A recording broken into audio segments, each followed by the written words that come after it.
नमस्कार। अरविंद केजरीवाल दिल्ली के मुख्यमंत्री आजकल बहुत चिड़चिड़े से नज़र आ रहे हैं। आपको लगेगा कि शायद वो केंद्र सरकार की वजह से परेशान हैं, केंद्रीय जांच एजेंसियों से परेशान हैं, मनीष सिसोदिया और सत्येंद्र जैन के जेल जाने से परेशान हैं। ये सब कारण इतने बड़े नहीं हैं जिनकी वजह से अरविंद केजरीवाल बहुत ज़्यादा परेशान हो जाएं। उन्होंने सत्येंद्र जैन और मनीष सिसोदिया को अपनी लिस्ट से अपने उससे जो है काट दिया है। अब वो जाने, उनका काम जाने और केंद्रीय एजेंसियां जाने। उनकी उनके चिड़चिड़ेपन का जो कारण है वो कुछ दूसरा है। वो है, उन्होंने एक कोशिश की केसीआर के फेल होने के बाद, ममता बनर्जी के फेल होने के बाद उन्होंने कोशिश की एक मोर्चा बनाने की, G8। आपने नाम सुना होगा, इंटरनेशनल लेवल का एक जो है ग्रुपिंग है, संस्था है बड़े देशों की, विकसित देशों की। अरविंद केजरीवाल G8 यानी 8 मुख्यमंत्रियों का सम्मेलन बुलाना चाहते थे। सम्मेलन क्या, डिनर पर इनवाइट किया था 18 मार्च को। 18 मार्च को कौन कौन आने वाला था, किसको न्योता गया था। अरविंद केजरीवाल तो उसमें शामिल थे ही। उसके अलावा जो है पंजाब के मुख्यमंत्री और तमिलनाडु के मुख्यमंत्री M.K. स्टालिन,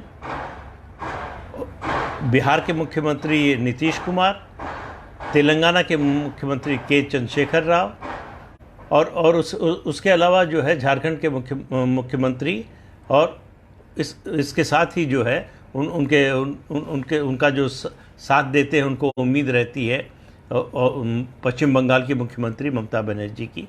इन सब लोगों को बुलाया गया था डिनर के लिए। और योजना ये थी कि अगले दिन, डिनर के अगले दिन में प्रेस कॉन्फ्रेंस होगी, संयुक्त प्रेस कॉन्फ्रेंस, और घोषणा होगी एक नए मोर्चे की। और इसको प्रोग्रेसिव चीफ मिनिस्टर्स का ग्रुप बताया गया। लेकिन हुआ ये कि इनमें से कोई नहीं आया। डिनर के लिए बुलाया तो सबको, लेकिन न्योता देने पर भी कोई आया नहीं। सबके कारण अलग अलग है। एक, नीतीश कुमार जो है वो कांग्रेस विरोधी खेमे में दिखना नहीं चाहते। M.K. स्टालिन जो है वो यूपीए का हिस्सा है, इसलिए यूपीए विरोधी और कांग्रेस विरोधी किसी खेमे में क्यों दिखाई देंगे। इसी तरह से ममता बनर्जी जो है अब वो ऊब गई हैं इस तरह के मोर्चों की कोशिश से, और उनको लगता नहीं कि कोई कुछ होने वाला है। इसलिए उन्होंने साफ घोषणा कर दी है कि वो पश्चिम बंगाल में चुनाव अकेले लड़ेंगी, किसी मोर्चे में शामिल नहीं होंगी। अब इसी तरह से अलग अलग मुख्यमंत्रियों के अपने अलग अलग कारण हैं। केसीआर का कारण है कि वो अपना खुद का मोर्चा बनाना चाहते हैं, उसका नेतृत्व करना चाहते हैं। तो ये कि अरविंद केजरीवाल की ये जो कोशिश थी बड़ी राष्ट्रीय मंच पर आने की, मोदी को चुनौती देने की, ये आम आदमी पार्टी के साथ साथ इस मोर्चे के भी कन्वीनर बनना चाहते थे। उनको लगता था कि इससे एक लंबी छलांग उनको मिलेगी 2024 के लोकसभा चुनाव में मोदी के चैलेंजर के रूप में उभरने की। लेकिन सारी उनकी कोशिश बेकार हो गई। कोई मुख्यमंत्री उनके इस बुलावे पर आया नहीं और किसी ने इस बारे में कोई बयान भी नहीं दिया।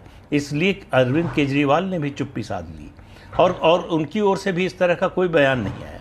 तो इससे आप समझिए कि अरविंद केजरीवाल को लेकर बाकी जो विपक्षी दल हैं, खासतौर से भाजपा विरोधी दल हैं, उनके मन में क्या भाव है, उनके मन में क्या अरविंद केजरीवाल की छवि है, उनके नेतृत्व की क्षमता के बारे में उनकी क्या सोच है, ये पता चलता है।